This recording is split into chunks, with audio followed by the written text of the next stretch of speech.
Hello, and welcome back to another one. I hope you're all doing well. And in this video, this isn't going to be more of a playthrough video. This is more of a just me talking about her ability, aka the good, the bad, and the ugly, alright? So, I've been talking about her ability all game, so let's just read it one more time so we know where we're starting from.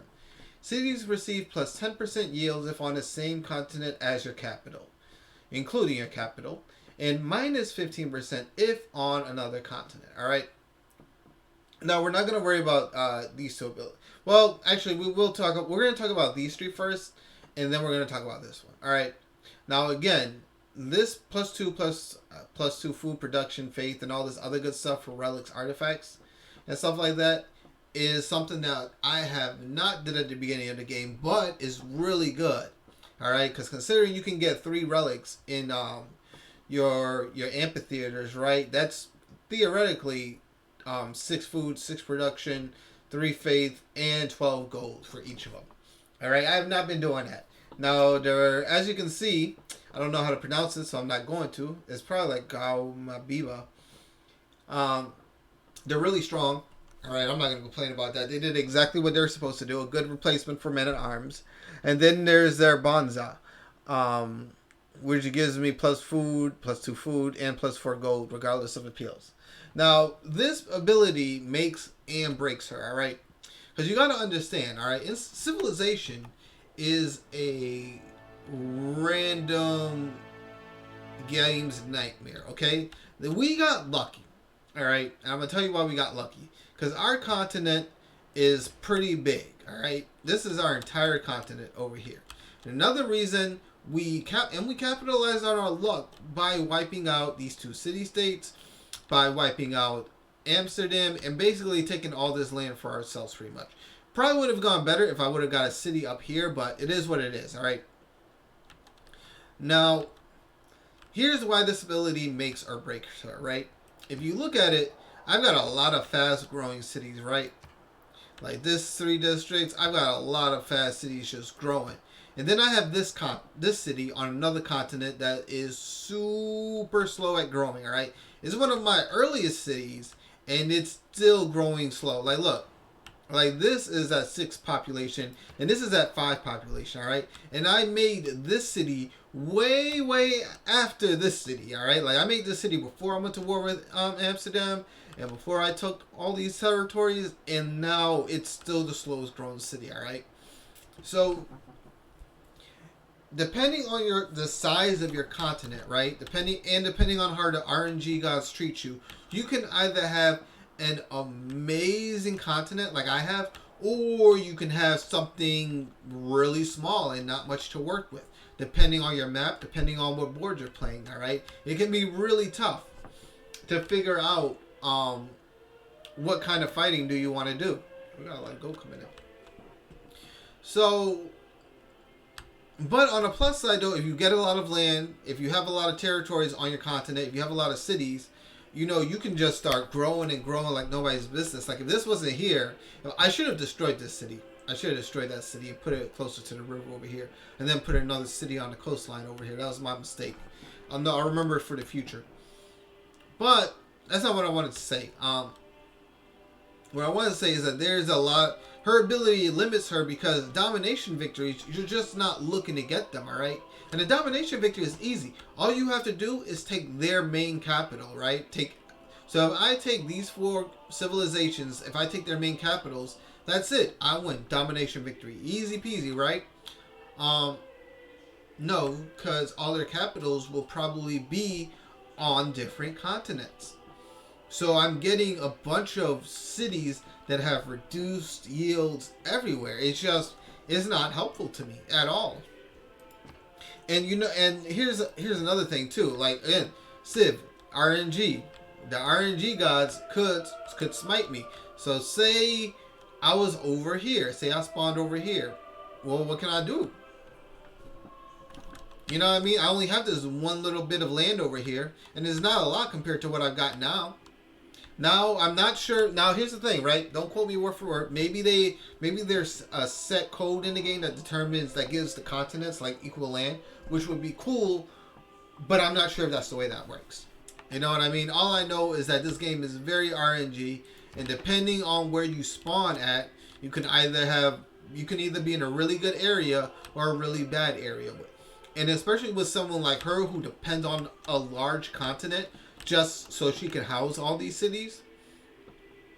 Because all these cities growing are amazing. We are blowing other cities out the water. But it limits us because there's only so much that we can reach, and that's the problem with her. Once we get to a certain point, that's it. Then all we can really do is build on our cities. This is why her ability is kind of like it does make and break her. Because depending on the size of the continent, you can either expand like nobody's business, you can keep pumping them out, or you can get screwed. Alright, so I don't think that she's one of the best civs I've ever played with. But I do think that she's a very good civ, because the cities that you do have, depending on how you build your cities, depending on where you put them all, and depending on what the land looks like, you can be in a really good spot. Like right now, I'm in a really good spot. But here's the thing, right? What if the computer researches... What happens when you research uranium, right? And you don't find any uranium near you, but everyone else has uranium. Well, you gotta go to war to go get that uranium, right? But those cities... And this is the kind of problem you fall into with someone like her. This is why, again, she's not bad, but she's stuck. There's only so high that she can go before she just doesn't go anywhere anymore. And I think this is her biggest problem. It's her growth. You grow really fast, but there's a limit to how much you can grow. And once you've hit that limit, that's it. What are you going to do? I can't make extra cities for specialized districts. Like if this was like if I was playing as like Lincoln, for example, I would have already wiped out India and took this entire area to myself. I would have gotten all of his science, which would have boosted us way up there, and then I would have had all this niter just hanging around as well. You know what I mean? And I would have had more likely of a chance to get more oil, I'll probably get a lot of oil around here, don't get me wrong. But I'm just saying, this is this map. This may not be my next map with her. And this is why, she's okay. She's just okay. But I think she suffers because there's just so much you can grow. And yeah, this isn't, yes, her ability doesn't stop you from making new cities. But it sort of disincentivizes you from making new cities. And if you can't make new cities, you're just going to stop growing. Like right now, this is it. This is all the cities I can make. Now the AI on the other hand, they can fight with one another, they can beat one another up, and they can get more land. But even if I took all their land, I wouldn't get the benefits that I would get playing as another civ. So, yeah, this is just this is just my rundown of her ability. Again, she's like middle of the pack, all right? Because what she excels at, she pays a very heavy price for excelling at that. You know what I mean? And this isn't to say that you can't... And let's just talk about their victories, right? There we go. So, let's just talk about the victories, for example. So, science victory, she's just a normal science victory, all right? She doesn't have anything special like Korea or Japan that increases their science. So, she's just a normal science civ, all right? Culture. She's a very heavy culture civ because you're going to be using relics to just hook yourself up. You're going to be using great arts to give you more culture, so you're going to be going for relics regardless. So culture victories is where you're most likely going to go for. Domination victories, it's nothing. It's not what you're looking for because you're not going to be using, because here's the thing, right? And I want you to think about this, okay? If I was to attack India, right? And I would have to fight to her main city, right? Well, I would need to get a city or two so I can take over that city and have a foot post to start attacking her, right? Well, if my cities grow slow, that means that it's going to take me longer to produce troops. It's going to take it longer to get out of the unoccupied stance. Because again, when you take over a city, that city takes a long time to adjust to its new leaders. which makes everything go slower. So if there's a culture, if there's science victory, that's all reduced for a period of time. And I'm slowly going to be fighting my way through Tuban all the way to get to over here. Or I could just try to attack it from the sea. I'm not really sure how much land this is over here, but I feel like that should be the borders of her land. So if I'm looking, so I'm going to be attacking into this heavy area, and even when I gain it, right, even when I do get this city, excuse me, even when I do get this city, I'm still going to be fighting this slow walk on through. Now I want to go and attack Canada. Well, all my cities are going to take forever to start producing units, which means I'm going to be producing units from over here who have to walk all the way over here to go fight Ottawa. Oh, and then I have to go for, of course, Portugal over here, right? Wow, look at this entire run that I'm going to have to do to get to it. And even then, there might be a little island over there that's not even fully explored yet. So again, a domination victory is not really what you're looking for with her. You know, you're just looking for a culture victory. Now, religious victory has this, here's the thing, religious victory has the same issue and not the same issue as a domination victory, all right? Because you're going to be making a bunch of people angry. You're going to be making a bunch of people who want to go to war, assuming that you start wiping out their religions. You know what I mean? And it's going to take you forever to make apostles, to make missionaries, to all just start coming over here and just wiping out their religion, all right? And considering that you got to start all the way from your territory and work your way down there, it's a bit of a pain. Now, diplomatic victory, that is what it is. We're not worried about that. But again, she's limited in what she can do. So if I had if I could do, like, just for example, like Julius Caesar is a very like generic civ. Like, he gets more money, but domination victories are his thing. Bam, I take your capital. Most of the AIs, they're all going to make holy sites. So I take your capital, I move inquisitors over there, convert your capital to my religion, and then I just start pumping out my religious units from your cities. Bam, religious victory. This is why she's sort of stuck, because it's like it's going to take too long. It's just like a long thought out thing. Like, she's not really a science victory. Hopefully by the time you get the relics you want, you're going for a culture victory. She's not really going for domination because her cities just suffer. I mean, look at this. You know what I mean? I made this other city over here trying to make it good. And look, understand, this is food galore. All right? There is food everywhere. Everywhere. And this city is still taking forever to grow units. Forever to grow population.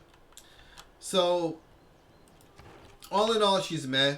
You know what I mean? She's truly limited. But it's not bad.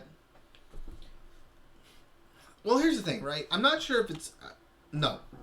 It is bad, because if you want to get into higher difficulties, you know, the AI has more cheats. They're going to pump out more cities than you. She can have a really difficult time trying to not make a foothold for herself, but just her abilities will give her a harder time trying to attack into other AI civilizations to go grab their territory and to go make it work for you.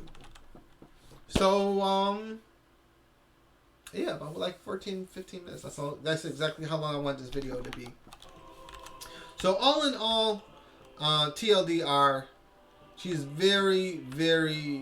she's okay.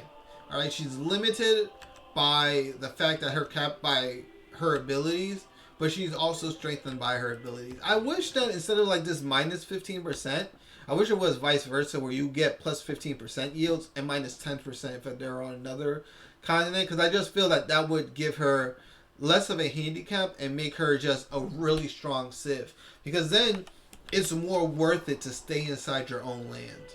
Then it's more worth it for you to just focus on what you got. You know, because me, you know, I'm on the mindset that you got to take from other AIs so that way you can go and grab your own cities and call it a day. I mean, like, why make so many cities when you can just take their cities, right? That's my mindset. But, you know, that's just me. And again, she's not a domination civ. For what she does, and again, Yeah, and this is a really good ability. I know I didn't use it well, but this is a really strong ability. Combine that with that plus some percent yields, and you're gonna be looking at some nice things happening to your cities. But you gotta. It's not even that you gotta get to that point. It's that it's only gonna be on that capital city. I don't know. I really should have wiped this city out. Oh, I'm so mad I didn't do that. But yeah, that's gonna be it for this one, yo. Let me know if you like my the good, the bad, the ugly review. If you want, because I will definitely be doing this. I think I'll do this for all the Civ leaders, and then after I get through like all 60 of them, 50 of them, 40, however many there are, then I'm gonna try to do a Civ guide where I just talk about all of them as to where I would play. Well, a Civ leader.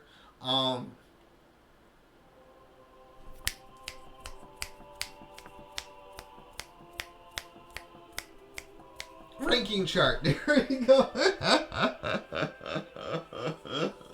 Oh man, yeah. I want to do a Civ ranking chart of all the leaders. So I'm definitely gonna be. I've already played as a majority of them, but I think what I'll do is I'll go through from this point on. Like I'm going to make a video for every Civ leader, and then we're gonna get to about like turn 200. Depending on what we're doing, like if we're doing domination victory, I might stay there for the entire thing. But if we're going for like a culture victory, I might just stop at a certain point, because again, there's nothing really exciting at this point. It's just me just making units to make more things. I'm not going to war with anyone, even though I could. I'm not going to religious wars with anyone, even though I could. I'm just sort of making more units and increasing my culture. So. And that's kind of boring to watch. Like, I'd rather you watch me go and take everyone's unit. So I think what I'll do is dominations. Yeah, for domination victories, I might stream them all. For science victories, depending on the Civ, I might stream all the science victories. And culture, I'll definitely stop at a certain point. Religious victories, I'll probably go all the way with religious victories, because they're sort of like religious victories and nomination victories go hand in hand. All right, the AI is going to hate you if you start wiping out their religion, but you got to start somewhere. So yeah, that's going to be it for this video. I hope you all are enjoying your holidays. I hope you all gained a couple of pounds as well, and I just hope you all stay safe, and I will catch you all later. Peace.